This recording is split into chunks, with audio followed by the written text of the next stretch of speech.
Patients here. Oh boy, got some blood going. Yeah, this is never blood. Oh, he's wearing it too. Welcome to the bed. When you get over to the bed, we'll go ahead and give you the story. This is all going to happen super fast. Welcome to the emergency room. 70-year-old female, single driver of a vehicle, appears that she went off-road into a ditch, rolled over her car into a tree, caved in, the top of the vehicle was caved in, so she was hanging out partially from the window. She's been in emergency in your left hand hand. 45 minutes of CPR. We can stop CPR with 600, 600, 600.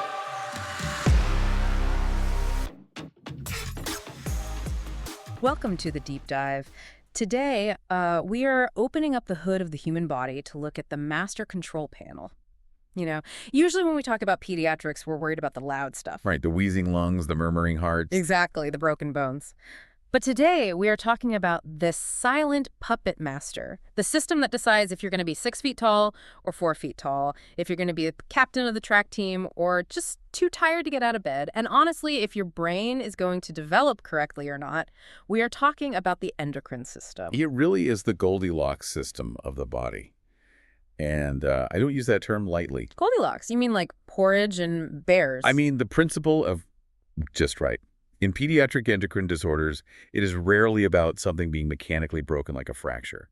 It is almost always about things being too much or too little, too hot, too cold, too fast or too slow. So it's a balance issue. Yeah, exactly. It's a delicate system of balance. And when that balance tips in a growing child, the consequences are massive, not just for their health today, but for their entire developmental trajectory. I mean, a hormonal imbalance in an adult might mean a rough month, but a hormonal imbalance in a toddler. It can permanently alter their IQ, right? Yes, their IQ or their adult height. It changes everything. That is a high-stakes intro. And look, you guys, we have a massive stack of source material here today, specifically Chapter 26, which covers the nursing care of children with metabolic and endocrine alterations. Our mission today is pretty specific. We aren't just reading the textbook to you. No, definitely not. We are synthesizing this into a guide that helps you, if you're a nursing student, crush your exams, but also helps you as a bedside nurse catch a crisis before it happens. That's the goal. We're going to apply the Pareto principle here, the 80-20 rule. We're going to focus on the 20% of the endocrine concepts that generate 80% of the exam questions, and more importantly, 80% of the safety issues you will actually see in practice. You need to move beyond memorizing lists and start recognizing patterns. I love that. So we're skipping the fluff and going straight for the jugular, or I guess the thyroid. We have to. The endocrine system is incredibly dense. If you try to memorize every single hormone pathway, you're just going to drown. But if you recognize the red flags of growth and metabolism, you will be safe. All right, let's map this out. We're going to start with what you call the master map, the high-yield patterns. Then we'll do a deep dive into the specific disease processes, pituitary, thyroid, adrenal. And here's a change in our usual plan. Instead of saving the meds for the end, we are going to weave the pharmacology right into the disease discussions, because you can't really treat the disease without understanding the drugs right. Absolutely. The pharmacology is the intervention. You can't separate them. And finally, we will constantly cross-link everything to development. Because as we always say, a sick kid isn't just a small, sick adult. They are a developing organism. Okay, let's unpack this master map. Before we even get to the specific diseases, what are the patterns that should make a nurse's spidey sense tingle? I like to think of them in 3 big buckets. If you see a disruption in any of these 3 areas, it is endocrine until proven otherwise. Bucket number 1. Growth velocity. This is the single most sensitive indicator of pediatric health. We aren't just talking about a kid being short. We are talking about the curve. The growth chart. I feel like parents obsess over this constantly, but why is it so critical for us as clinicians? The growth chart is your detective tool. Pattern 1 is what I call the drop. Picture this. A child is born, normal size, maybe tracks along the 50th percentile for a year or two, and then suddenly flatline. They just stop. They start falling across the percentile lines. They were at the 50th, now they're at the 10th. That is the classic signature of hypopituitarism, which is growth hormone deficiency, or it could be hypothyroidism. So it's not just that they are small, it's that they actually stopped tracking. Exactly. A kid who is genetically short, say his parents are both 5'0", he will be on the 5th percentile, but he will stay on the 5th percentile. He's consistent. The endocrine kid falls off the cliff. Okay, so the drop is a huge red flag. What about the opposite, the spike? That's the too fast pattern. You might think, hey, great, my kid is growing like a weed. He's the tallest in his class.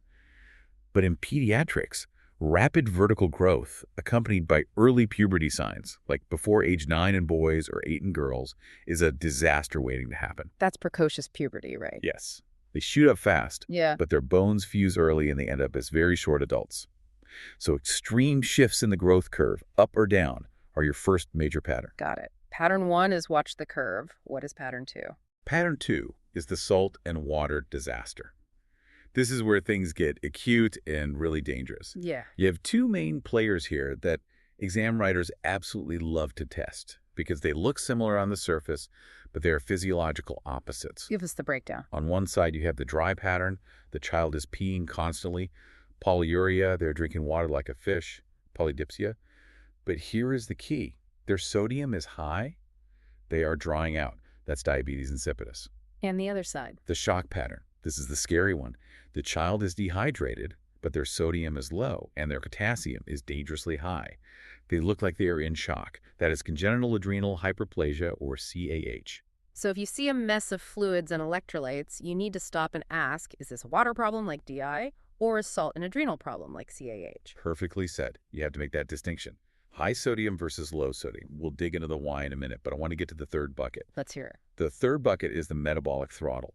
Think of the thyroid as the gas pedal of the body. Okay, I like that analogy. Gas pedal. Right, so in hyperthyroidism, the pedal is stuck to the floor. Everything is fast.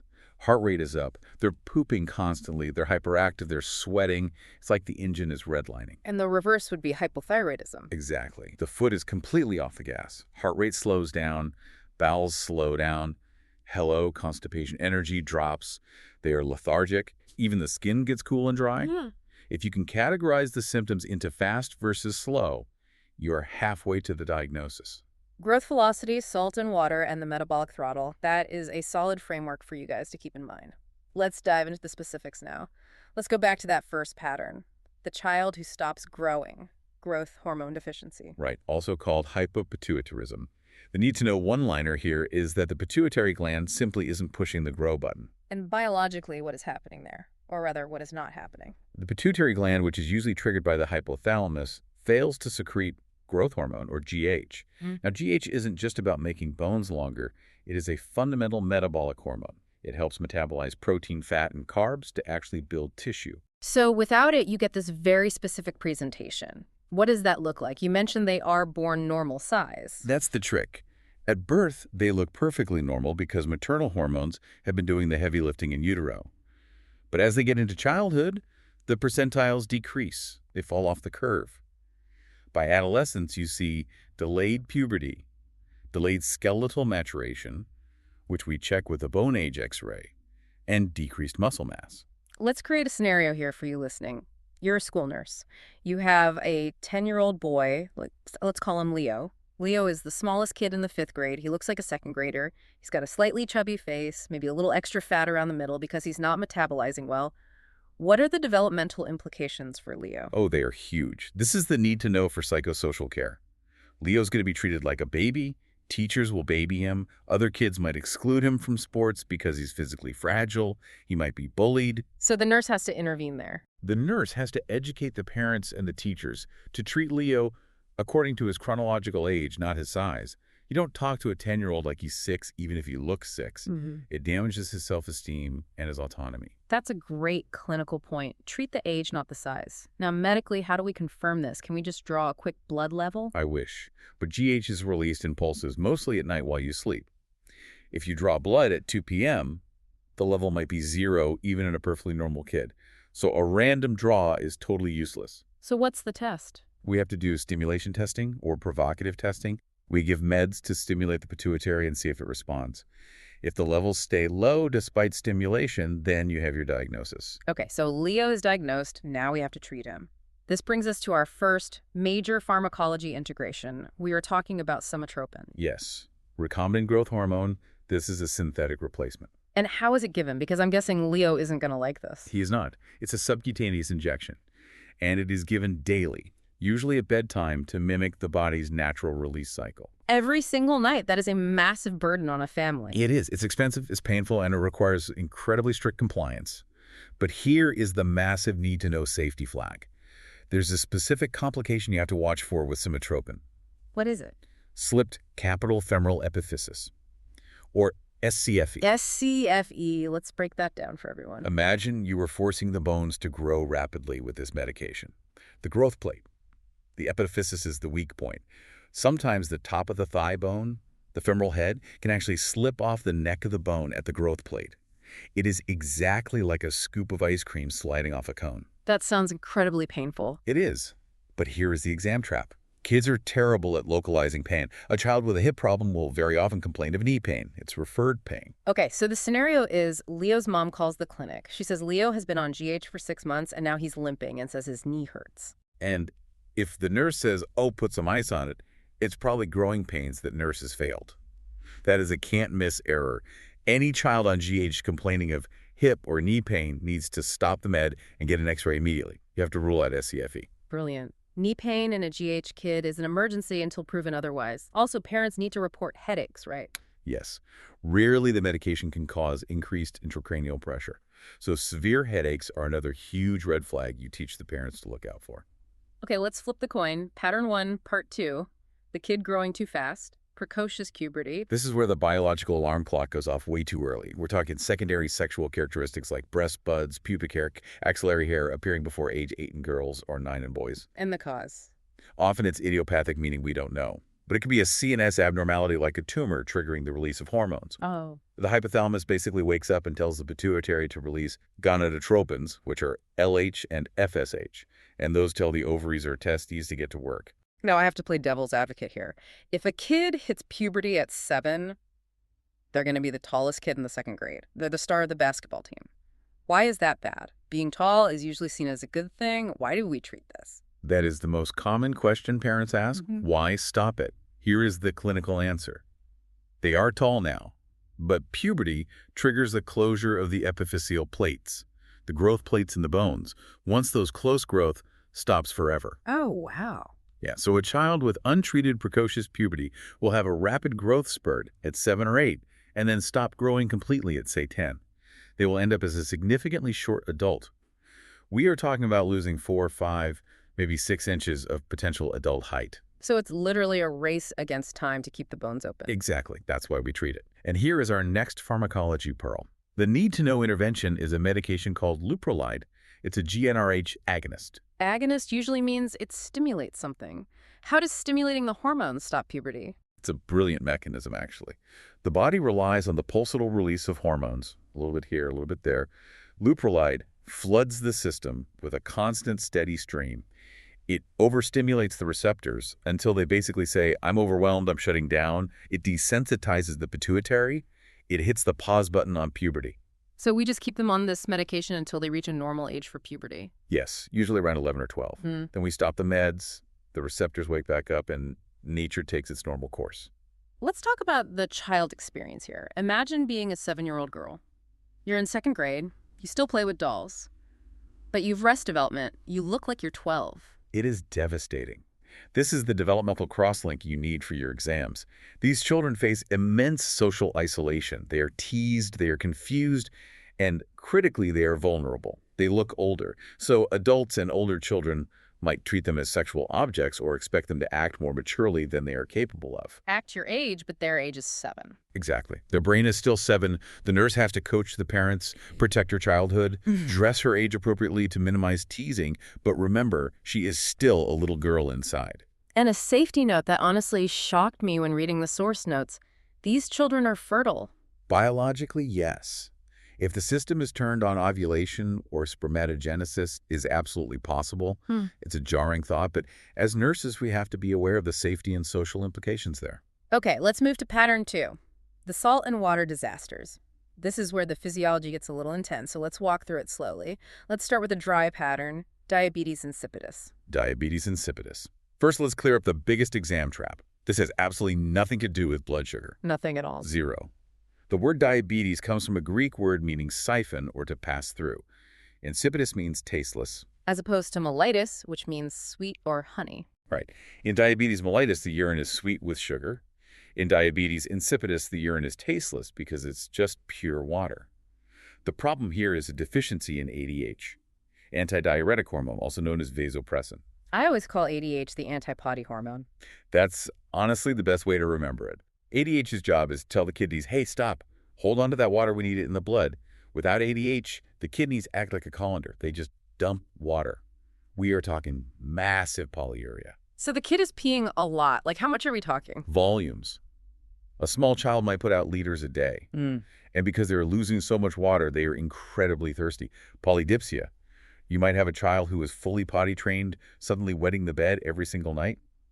Enuresis. And the parents notice the drinking too. The parents will say he drinks water from the toilet bowl if we don't give him a bottle. It's that intense. They are desperate for fluid. Let's look at the labs, because this is an exam favorite for sure. It is. Think about like making soup. If you boil off all the water, the soup gets incredibly salty. That's the blood. The child is peeing out pure water, so the serum sodium goes extremely high. High sodium in the blood and the urine. The urine is very dilute. Yeah. It basically looks like tap water. The specific gravity will be incredibly low, less than 1.005. So to recap that, high sodium, low specific gravity, dry child. Correct. The danger here is rapid dehydration. If this child gets a normal stomach bug and stops drinking for even a few hours, they can crash into hypovolemic shock very quickly because they physically cannot stop peeing. So medical alert bracelets are mandatory here. Now, how do we treat it? Pharmacology time. We replace the hormone. We use a synthetic version of ADH called desmopressin or DDAVP. And how is that given? Usually intranasally as a nose spray or as oral tablets, sometimes sub-Q in the hospital setting. What's the catch? With endocrine meds, there's always a catch. The catch is the water balance. Imagine you give the kid the DDAVP. The med works. It shuts down the kidney's water dumping. But the kid is still thirsty out of pure habit. So he keeps drinking gallons of water. But he's not peeing it out anymore. Exactly. Now you have the exact opposite problem. Water intoxication. The body holds too much water. The sodium drops dangerously low, hyponatremia, and you can get cerebral edema and seizures. Whoa. So when we start DDAVP, we have to heavily restrict their water intake. You have to monitor it incredibly closely. You want to match the intake to the new lower output. It requires strict I&O monitoring. Also, practically speaking, if you have a kid with a cold and a stuffy nose, the nasal spray might not absorb well. Oh, that makes sense. Yeah, you need to switch to oral or call the doc. That's a huge bedside nursing pearl. That is huge. A runny nose could literally send a DI kid into crisis. Okay, compare that to the other side of the coin, the shock pattern. Yeah. Congenital adrenal hyperplasia. CAH. This is probably the most complex mechanism we will discuss today, so let's use an analogy. Imagine a factory assembly line. The adrenal gland is the factory. Its job is to take raw materials, which is cholesterol, and turn them into three distinct products: cortisol for stress and sugar, aldosterone for salt, and androgens for sex characteristics. Okay, I'm tracking. Cortisol, aldosterone, androgens. The assembly line relies on workers, which are enzymes, to modify the raw material. In CAH, one specific worker is missing, the enzyme 21-hydroxylase. This worker is responsible for making cortisol and aldosterone. So the worker is on strike, no cortisol, no aldosterone. Right, but the brain doesn't know the worker is missing. The brain sees low cortisol and screams at the factory, make more. It sends tons of ACTH, which is the manager. The factory goes into overdrive trying to comply. It gets huge. That's the hyperplasia part. It pumps tons of raw material into the line. But the worker's still missing, so it hits a wall. Exactly. So all that raw material hits the roadblock. It can't become cortisol, it can't become aldosterone. So where does it go? It spills over into the only line that is actually working, the androgen line. So you have no cortisol, no aldosterone, but a massive flood of testosterone. Precisely. And that explains every single symptom. Let's look at the need-to-know assessment. In a female infant, all that extra testosterone in utero causes ambiguous genitalia. And in large clitoris, that might actually look like a penis labia that are fused. So a baby is born, and the delivery team says we aren't sure if it's a boy or a girl. Right. That triggers an immediate endocrine workup. But here is the massive danger. In males, the genitalia look normal. Maybe slightly enlarged, but often completely missed. That's why boys with CAH are often diagnosed later, unfortunately, often in an active crisis. And the crisis is the salt wasting part. Yes. This is where the missing aldosterone kills you. Aldosterone's job is to hold on to salt, sodium, and pee out potassium. Without it, you lose sodium and you keep This potassium. is low sodium, high potassium. Correct. And remember, water follows salt. So if you are peeing out salt, you are peeing out your blood volume. These babies present with failure to thrive, severe vomiting, and then sudden shock. Hypotremia, hyperkalemia, hypotension. That is an adrenal crisis. That sounds terrifying for a parent. Low sodium, high potassium shock. That is the exact opposite of the DI kid we just talked about. It is. And the high potassium can cause lethal cardiac arrhythmias. This is a top-tier medical emergency. How do we fix it? We need to replace the missing hormones, right? Yes. We basically need to do the job of the missing enzyme worker. We give glucocorticoids like hydrocortisone to replace the cortisol, and we give mineralocorticoids like fludrocortisone to replace the aldosterone. Hydro for the sugar and stress, fludro for the fluid and salt. I really like that memory trick. It works perfectly. But here is the single most important parent education point for CAH. You'll see this on every exam. It's called stress dosing. Explain that, because this is life or death, right? It absolutely is. Cortisol is our stress hormone. Oh. If you or I get the flu or get into a car accident or have surgery, our bodies naturally pump out 5 or 10 times the normal amount of cortisol to keep our blood pressure up and handle the physiological stress. These kids simply cannot do that. Their factory's broken. So if they get sick, what happens? If they get a fever, over 101, break a bone, or need surgery, the parents must manually increase the dose of hydrocortisone, usually double or triple it, depending on the protocol. If they don't, the child will run out of cortisol, their blood pressure will completely tank, and they will go into shock and die. That is definitely a can't miss for nurses. Stress dosing saves lives. Absolutely. We teach parents, when in doubt, give the dose. It's better to have a little too much steroid for a day than to go into shock. And what if the child is vomiting from a stomach bug and can't keep the oral pills down? They need to go to the ER immediately for IV steroids.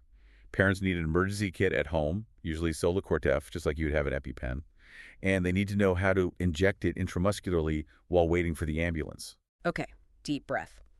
We've done growth, we've done salt and water. Let's hit the metabolic throttle, the thyroid. This is the Goldilocks engine. Let's start with the slow side, congenital hypothyroidism. This one is very personal to the public health community because it's one of the greatest victories of modern newborn screening. We are talking about a baby born with a broken or entirely missing thyroid gland. And why is this an emergency? I mean, if an adult has hypothyroidism, they just gain some weight and feel tired. In an adult, yes. But in an infant, thyroid hormone is absolutely essential for brain development, specifically the myelination of the nerves in the first 2 to 3 years of life. So if you miss it early on, Permanent intellectual disability. It used to be a leading cause of preventable cognitive impairment. We called it cretinism historically, though we obviously don't use that term anymore in practice. wow. So how do we spot it? What does the baby actually look like? That's the clinical trap. The symptoms are all slow. The baby is lethargic. They sleep all the time. They are hypotonic, meaning floppy. They have a really poor suck. Parents might say, oh, he's such a good baby. He never cries. He sleeps through the night. The good baby trap? That gives me chills. A baby that is too good might actually be in neurological trouble. Exactly. Other physical signs to look for are an enlarged tongue macroglossia that sticks out of the mouth, cool, dry skin, severe constipation, and a persistent, open posterior fontanelle. But we don't wait for symptoms to show up, do we? Because by the time the tongue is visibly sticking out, the brain damage might already be done. Correct. That's why the absolute need-to-know diagnostic is the newborn screening, the heel stick. Every single baby in the U.S. gets tested. We look for low T4 and a high TSH. High TSH because the brain is screaming at the thyroid to work. Exactly. The pituitary is yelling, work harder, but the thyroid just can't answer. And the treatment for this. Lifelong thyroid replacement, sodium levothyroxine. Let's talk about administering this to a newborn. Because you can't just toss a pill in a baby's mouth. No, you have to crush it. You mix it with a tiny amount of water or breast milk. And here is the massive PEDI pearl. You never mix it with soy formula. Why not soy? Soy protein heavily binds to the medication and prevents it from absorbing in the gut. If the baby is on a soy formula, you have to time the meds very carefully, or ideally switch formulas. Also avoid giving it with iron or calcium supplements. Ideally, it's given on an empty stomach, but with a newborn eating every 2 hours, that's hard. So consistency is the key. And if we treat it early and consistently? They grow up completely normal. Yeah. Normal IQ, normal height. It's truly a miracle of modern medicine. But if parents stop the meds because they think the baby looks fine, the brain damage resumes. Compliance is non-negotiable. Let's quickly touch on acquired hypothyroidism before we move on. That's the older kid. Right. Usually Hashimoto's, which is autoimmune. The presentation is what you'd expect. fatigue, weight gain, cold intolerance, maybe a goiter, which is an enlarged thyroid gland. Treatment is the same, levothyroxine. Okay, let's shift gears. The engine goes from slow to fast, hyperthyroidism, Graves' disease. This usually hits in adolescence. It's also autoimmune. The body makes antibodies that attack the thyroid, but instead of breaking it, they stimulate it. They basically turn the gas pedal to the floor. So everything speeds up. What does that look like in a teenager? Imagine a kid who drinks 10 espressos. They're hyperactive, they're irritable, they have severe emotional irritability. Their school performance suddenly drops because they just can't focus. And physically. Rapid weight loss. They're eating like a horse polyphagia, but losing weight because their metabolism is burning it off instantly. They are hot all the time, heat intolerance. Their heart is racing tachycardia. And they very often have exophthalmos, which are those bulging, staring eyes. And the skin. Smooth, velvety, and warm. The exact opposite of the dry, cool skin in hypothyroidism. What's the can't-miss danger here? Thyroid storm. This is a life-threatening crisis where the thyroid hormones surge uncontrollably. It's often triggered by an infection, severe stress, or even physically squishing the gland during surgery. What does a storm look like at the bedside? Sudden onset of severe restlessness. A very high fever diaphoresis, meaning they're sweating buckets, and extreme tachycardia. They can go into heart failure or shock very quickly. So if you have a Graves patient who suddenly gets agitated and feverish, you run. You run. You need to block that hormone synthesis immediately. We use propylthiouracil PTU or methimazole, and we use beta blockers like propranolol to control the heart rate while we wait for the antithyroid meds to kick in. And if the meds don't work long-term, we do surgery. Yes, a thyroidectomy. We take the gland out. But that brings us to a perfect clinical segue. If you take out the thyroid, what is the huge surgical risk? We're talking about our next disease process, hypoparathyroidism. Right. The parathyroid glands are these 4 tiny little buttons that sit right on top of the thyroid. During a thyroidectomy, they can be accidentally removed or damaged because they are just so incredibly small. And what do? They control calcium. Parathyroid hormone, or PTH, raises blood calcium. If you lose the glands, PTH drops and calcium crashes. Hypocalcemia. Yes. And the need-to-know signs of hypocalcemia are neuromuscular excitability. The muscles basically go crazy. Excitability, I would have thought low meant slow. That's a common misconception. Calcium actually acts like a sedative on the nerve endings. Remove the sedative and the nerves fire uncontrollably. You get tetany, muscle cramps, severe twitching. Give us the famous exam signs for this. Frostex sign. You tap the facial nerve on the cheek and the facial muscles twitch. And the other one, Trousseau's. Trousseau's sign. You pump up a blood pressure cuff on the arm, keep it inflated above systolic for 3 minutes, and the hand spasms into a stiff claw shape. His claw. Okay, yeah. But the real danger isn't the hand, it's the throat. Laryngospasm. The airway muscles can spasm and close off completely. That is a massive airway emergency. So post-thyroidectomy nursing care 101, have a track tray at the bedside at all times, and what medication do we need ready? IV calcium gluconate. You absolutely must have it available for emergency administration. Let's talk about giving IV calcium, though. It's not a benign drug you just push. No, it is a vesicant. If the IV infiltrates and the calcium leaks into the surrounding tissue, it causes severe necrosis. It will literally rot the skin and tissue. You need a patent-reliable IV line, and you administer it very slowly. You also need the patient on a cardiac monitor because rapid calcium changes can cause arrhythmias like bradycardia or even cardiac arrest. Okay, so that tightly connects the thyroid surgery to the parathyroid complication. It's a physiological domino effect. Exactly. It's all connected. We have to mention diabetes mellitus briefly, as it is in the source material. We do. We can't cover all of diabetes today, obviously. But for the 80-20 of endocrine, focus on type 1 being the autoimmune destruction of the pancreas. These kids make zero insulin. They're insulin dependent for life. And the main safety item for exams in the bedside? Distinguishing hypoglycemia versus hyperglycemia quickly. Hypoglycemia, they're cold, clammy, shaky, and confused. The rhyme is cold and clammy, need some candy. This kills you fast. Hyperglycemia, they are hot, dry, thirsty with fruity breath. Hot and dry, sugar high. This leads to DKA over days. So what's the clinical takeaway for a pediatric nurse? The nurse needs to know that a temper tantrum in a diabetic toddler might actually be a hypoglycemic crash. Check the sugar first, punish later. Check the sugar first. I really like that rule. And developmentally, imagine being a teenager who just wants to fit in, but you have to check your blood sugar and inject insulin right at the lunch table. Adolescence is the peak time for non-compliance because they just want to be normal. Nursing support and psychological care is huge there. Okay, we have covered a ton of ground today. We've integrated the meds, we've looked at the labs. I want to wrap up by bringing it all back to the so what. We've talked about growth, salt, and speed. Yes, the master map to review. If the growth is off, check the pituitary for GH or the thyroid. If the salt is off, check the adrenal for CAH or the pituitary for DI. If the speed is off, check the thyroid. And the core developmental takeaways. First, hypothyroidism directly links to cognitive delay. Catch it early with screening to save the IQ. Second, GH deficiency and precocious puberty directly linked to self-esteem and social standing. Always treat the child's age, not their size. And third, CAH and DI. These are the fast killers. Fluid and electrolyte management is the priority. Stress dosing for CAH prevents shock. And let's do a quick medication safety cross-check. For somatropin, watch for hip or knee pain indicating SCFE. For leuprolide, provide emotional support for the pause in puberty. For DDAVP, watch closely for water intoxication causing headaches or seizures. For levothyroxine, give on an empty stomach, no soy, and watch for hypersymptoms. For hydrocortisone stress dose during any illness, and for calcium gluconate, watch the IV site like a hawk to prevent tissue necrosis. This has been an incredibly dense overview.